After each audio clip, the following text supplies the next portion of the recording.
Well, good evening, folks, or good morning, depending on, I guess it's up to you to download the show and listen to it at your own leisure, at either the morning time, nighttime, good what have you. It's another beautiful night here, or morning, you know. Or afternoon. And it could be shitty out, I don't know. Bonjour, you cheese-eating surrender monkey! Alrighty, just as a heads up, everybody, welcome. It's been a while. I'm not very punctual about anything in life, but we're going to try to bang these out quick, back to back. As you will notice by the upload date, I'm about 2 weeks behind in this, so we'll get through this.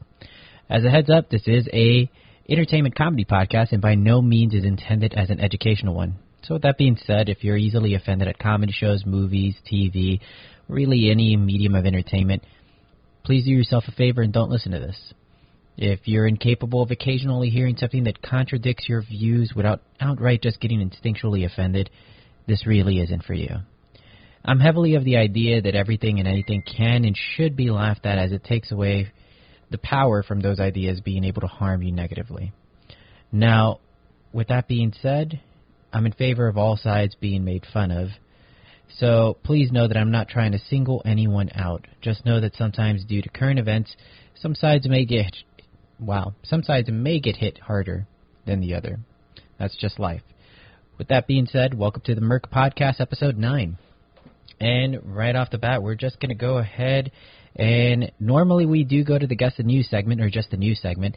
There really isn't much going on for this particular week that caught my attention. Now, I was able to hear that Alonzo Bowden is going to be coming out with a new special, I always confuse it with the title, Heavy Lightweight, which is going to be coming out on Amazon Prime. Amazon Prime already released Jim Gaffigan's special, and if you're a fan of just comedy in general, go check it out. It's bound to be good in this case. Now we're just going to move on to the Wrestle Recap again. As I mentioned before, we're going to blast these out, starting with SummerSlam, August 11th, 2019, as I'm sure everybody's already heard already. So, again, in quick, rapid order. Gulak retained over Lorcan in the pre-show match. Buddy Murphy won by DQ in a match against Apollo when Buddy was then attacked by Rowan. Edge interrupted Elias and performed his first physical action in ring since retirement by spearing him. So, who's to know if he might really be done? I personally feel that he should not come back just due to the fact who can go out saying that their last match was at WrestleMania winning and retaining a championship title. I mean, it doesn't get any better than that. Of course, just the content of it, just with Edge being so messed up, makes it all bad. But honestly, it can't get any better than what Edge had, and there really isn't any need for him to come back. Just like everybody that always clamors for Austin to come back for one match. Why? What are you going to do? What do you want him to do? It's just not worth it, guys. Just enjoy the memories and just enjoy the fact that you got to see these people in their prime at least once, or it can go back to the catalog and do that. Back to the show, off of my soapbox. Alexa and Nikki retained their women's tag titles against the Iconics. Becky retained against Natty in her submission match. Goldberg won against Ziggler in a very just Goldberg way, and Ziggler just continued poking at Goldberg as this is going to be his new thing. But, I mean, I just only have one thing to say. And AJ retained against Ricochet. With the effort of the club and squashed Ricochet further, Bayley retained against Ember Moon. Kevin Owens overcame the odds and got the victory over Shane, who was accompanied by Elias as a special guest enforcer, by putting the beat down on Elias. More to come on that if you listen to the podcast or keep up with current events. Charlotte Flair won her match against Trish in her reported last match. And, you know, if that is going to be your last match for somebody like Trish, there is only one thing that can be said about that. As is, of course, the tradition. I mean, that is tradition, right? Go out on your back in this case. Make somebody else and you look better. Where could they have done that?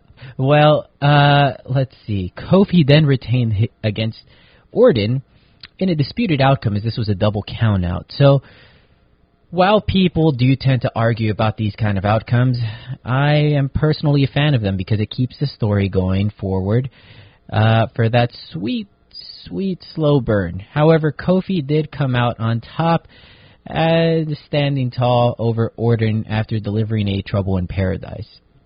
The Fiend Bray Wyatt made a victorious debut against Finn Balor and also noted had a tremendous entrance. My only hope is that this is being a notable push for Bray Wyatt.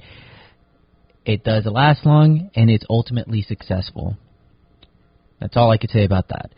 Ending the night, Seth Rollins is now the new Universal Champion after successfully winning against Brock Lesnar in what was a great match from Lesnar, showing off how powerful he is, just dominating Seth.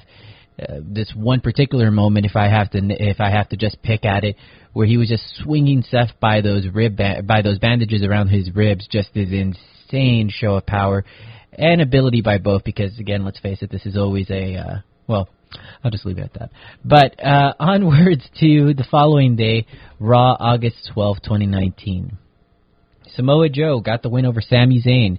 After Zayn was running his mouth behind his back, Miz took on Dolph Ziggler successfully and gets the win. And we then get a repeat from yesterday as Ziggler is asking for more and gets beat up again by further insulting The Miz. And Ziggler's new gimmick is pretty much... Quiet, motherfucker! Yeah. Ricochet successfully took on Elias, and Andrade got a clean sweep in a 2 out of 3 falls match against Ray. Cedric Alexander put up a good fight, but was unsuccessful against Drew McIntyre. Robert Roode got a victory over No Way Jose. The Lucha House Party took on the Revival, but was then interrupted by the 24/7 title scramble, as the Revival became dual champions, then followed by R-Truth, and then ultimately Elias capturing that title. Natty then comes into the ring, gives a heartfelt speech about her dad, and in the best way to form the needed reaction to be hated, Sasha Banks interrupts and brutally attacks Natty in her return. The Viking Raiders successfully defended their... well, no titles there yet. But the Viking Raiders once again took on local talent of Manson and Suave. Alexa and Nikki, they successfully defended their women's tag titles. That's why I was laughing.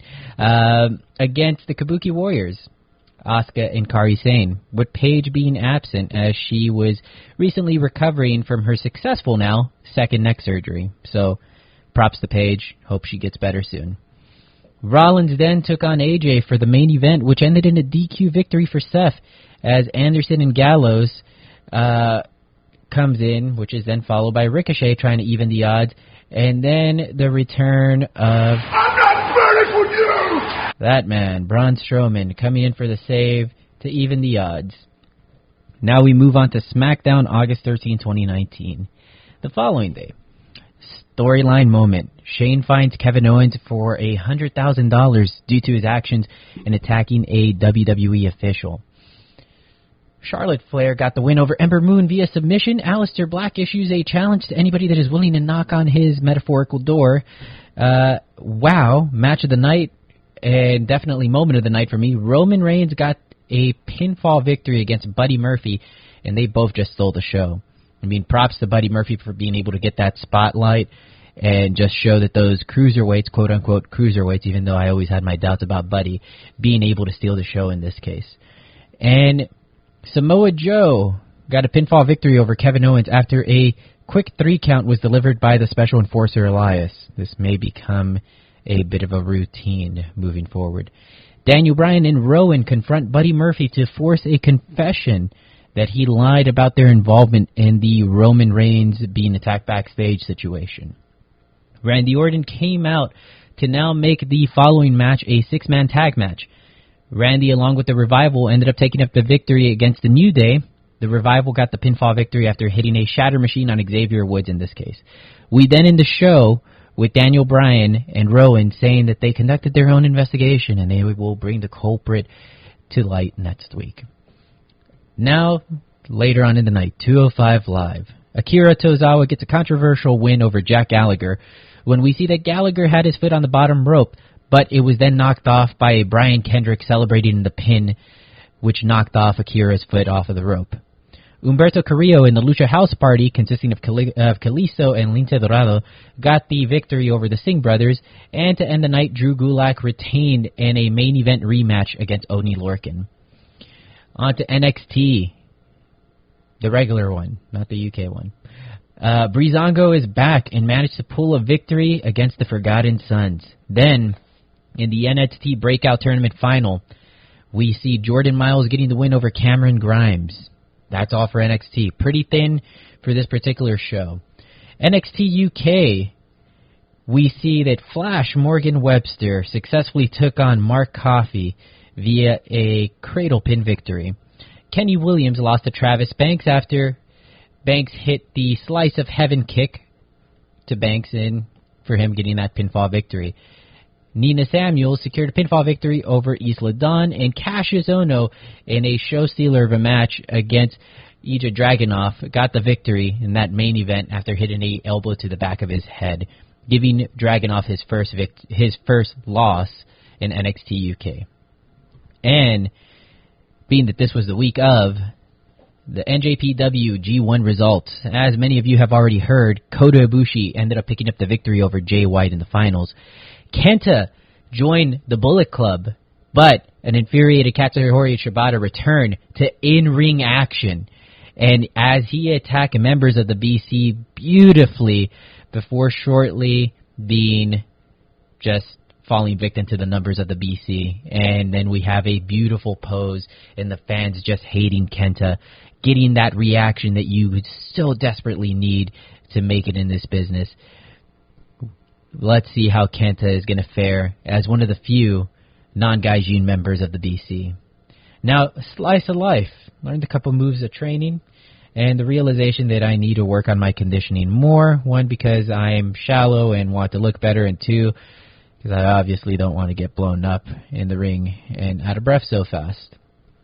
Now, that is it for this episode here, people. And you know what? Just for the sake of making sure that we can keep the ball rolling on this, we're going to go ahead and just take a quick short break and bring you the event of the following week.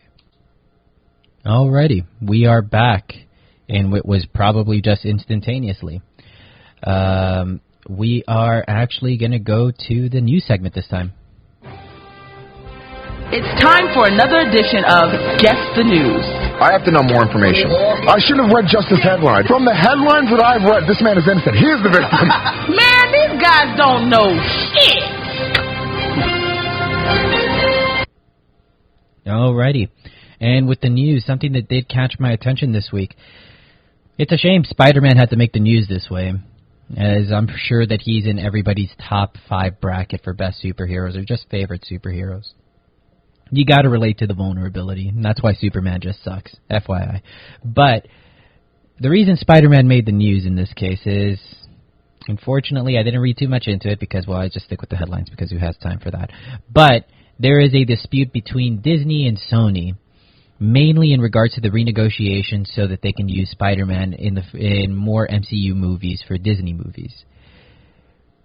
Disney supposedly wanted to increase the deal in which it would be more in their particular favor as far as just how much money they would both put in to make these movies. Because as it stands right now, Marvel Disney has to put in the majority of the money in these cases to make those MCU movies. And they wanted to renegotiate to see if Sony would reconsider in the case of them being able to have a fair share in this situation. Now, everybody is already saying, Sony's in the wrong. Why are you doing this, Sony? Make sure that you can do this. Make it happen. Just putting their jealousy and just greedy needs ahead of the whole situation. I'm going to play devil avocado here. Devil's avocado, devil's advocate, whatever.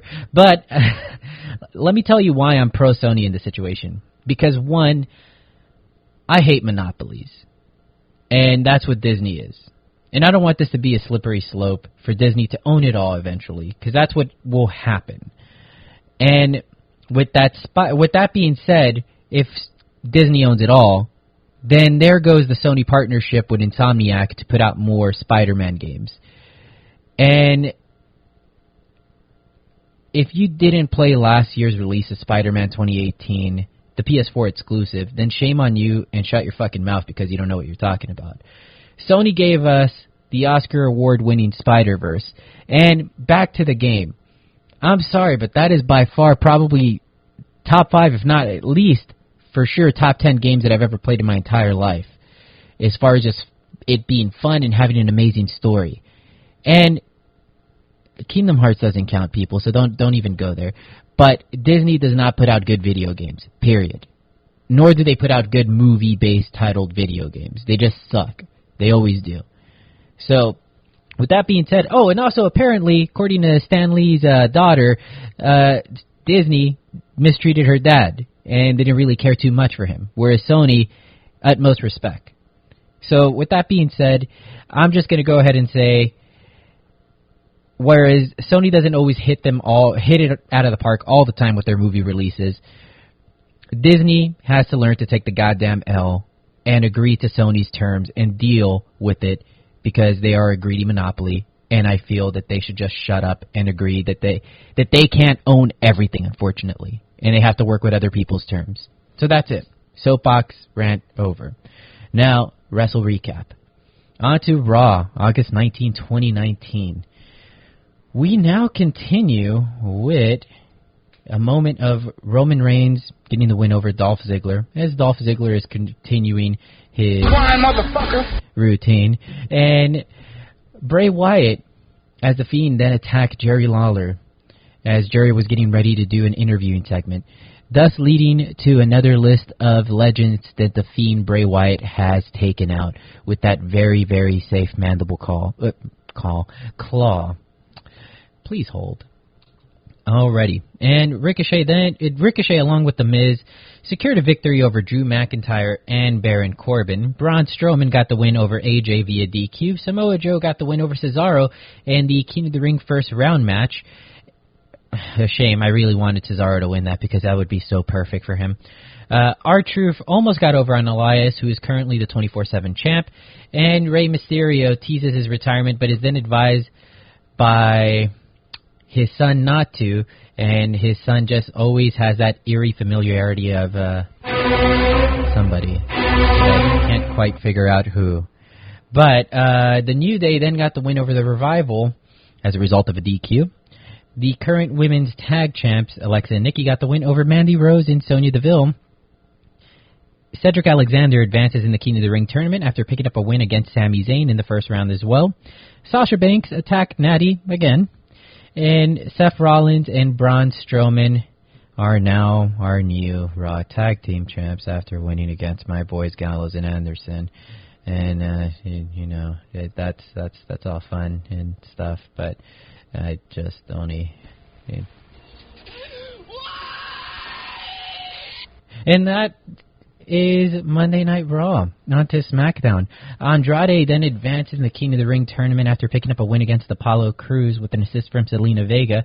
Buddy Murphy has some momentum going for him now as he just defeated Daniel Bryan via pinfall, but was then shortly attacked by Rowan backstage. The Revival captured a victory against Heavy Machinery. Chad Gable is hyping up his match against Shelton Benjamin next week, but Shelton, in his muted moment of glory, pulled a decent prank on Gable as they set up for that ongoing rivalry, which I'm just a fan of pure technicians going at it. And we then go to a segment of Miz TV with special guest Nakamura and his now mouthpiece, Sami Zayn. As Sami Zayn will now be speaking for Nakamura, as this should have been done a while ago. Is it disrespect for Nakamura? No, it's the perfect heel move to do. And in general, we need more mouthpieces and more managers for people because, I mean, some wrestling promotions prefer more talking, others prefer more wrestling. I'll let you figure it out which is which in this case, but that happened, and they got the beat, and they gave the beat down to The Miz. So that was fun. Let's just hope that Nakamura can elevate the IC title, which he currently holds, to the status that he did in New Japan. One can only hope of it. Shane gives Owens a break, stating that he is not to put his hands on another official again. In a controversial fast count when Elias, with the help of special guest referee Shane McMahon, got the win over Kevin Owens later on. And we see that the supposed Roman attacker is a lookalike to Rowan. On to 205 Live later on that night. It was a one-match show, but it was done right in my opinion. Here's what occurred in the Team Lorcan versus Team Gulak. We have Mike Canales eliminating Akira Tozawa. Good for him. Jack Gallagher then eliminates Mike Canales. Tony Nese then eliminates Jack Gallagher. We then get cut to footage from backstage to an altercation between Tozawa and Gallagher that leads to Brian Kendrick challenging Jack to a match. If you were listening to this episode a couple minutes ago, you will see why that happened. Oney Lorcan eliminated Tony Nese. Pretty cool. Drew Gulak eliminates Isaiah Scott Swerve, who was added to this mix. And Drew Gulak is eliminated by a DQ after bringing a steel chair and attacking Oney Lorcan. Oney Lorcan then eliminates Arya Daivari. And Humberto Carrillo eliminates Angel Garza via pinfall by a corkscrew splash, thus ending 205 Live for that night. And then we go to the next night, NXT. This one was pretty talk-heavy. Undisputed Era gloated about their wins and argued about their losses. Damian Priest gets a win over Mansoor via pinfall. Mia Yim got the win over Vanessa Bourne, but is then assaulted by Shayna Baszler and company, that being Jessamine Duke and Marina Shafir. Shane Thorne got the win over Bronson Reed, and after a hard fight, Killian Dane got the win over Matt Riddle in this one. On to NXT UK. Imperium's Fabian Eichner and Marcel Bartel, two of my personal favorites in that brand, got the win against The Hunt. Sorry, I had trouble reading that. My handwriting, people, not reading in general. Which consisted of Wild Boar and Primate. Kaylee Ray got the win over Shax, and in a non-title match, Flash Morgan Webster and Mark Andrews got the win over the Grizzled Young Vets, James Drake and Zach Gibson. To close the night, we see Tyler Bate dropping Walter with his finisher, and wow, that was awesome. The crowd goes wild. Go watch NXT UK just for this moment alone. It is beautiful, people. You do not know what you're missing by just holding out on them. And that does it for this. This is going to be a new format moving forward, guys. On occasion, when I just need to blast out a couple episodes or two, the podcast clip show is still going to be a thing. It's just that they're going to be uploaded in separate parts. So, I'll see you there for the next one. Y'all take care.